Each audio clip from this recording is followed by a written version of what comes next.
সরকার ও শিক্ষক সমাজকে মুখোমুখি দাঁড় করিয়ে নির্বাচনকে বিলম্বিত করার পাঁয়তারা চলছে বলে অভিযোগ করেছেন এমপিওভুক্ত শিক্ষকরা।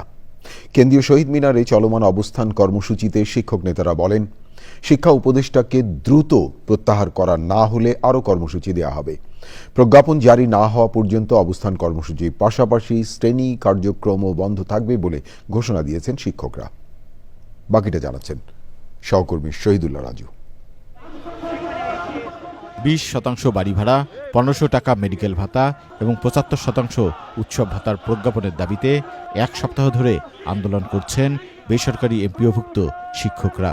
বেসরকারি শিক্ষা প্রতিষ্ঠান জাতীয়করণের দাবিও উঠেছে।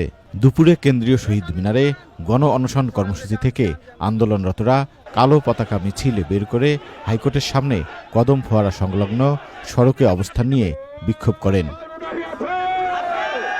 শিক্ষকদের দাবির সাথে সংহতি প্রকাশ করেছে গণ অধিকার পরিষদ। এত লুটপাট হচ্ছে, অর্থ পাচার হচ্ছে, দুর্নীতি হচ্ছে, আর শিক্ষকদেরকে আপনারা সম্মান করছেন না, এই দাবি কেন মানতে পারছেন না? বিক্ষোভ মিছিল শেষে আবারও শহীদ মিনারে ফিরে আসেন শিক্ষকরা। আমাদেরকে উনি পরিকল্পিতভাবে সরকারের মুখোমুখি দাঁড় করিয়ে একটা অস্থিতিশীল পরিবেশ তৈরি করে নির্বাচনটাকে পিছিয়ে দিয়ে দীর্ঘ সময় উনি বা ওনাদের সাথে হয়তো আরও কেউ থাকতে পারেন, ওনারা দীর্ঘদিন হয়তো ক্ষমতায় থাকতে চান আমরা মনে করছি। এখান থেকে আমাদের অনশন অব্যাহত থাকবে, অবস্থান অব্যাহত থাকবে এবং আপনার বৈচিত্র্যপূর্ণ কর্মসূচি প্রতিদিন একটা থাকবে।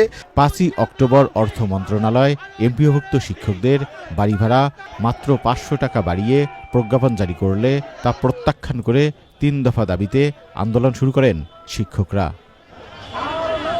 Shahidullah Raju, channel I, Dhaka.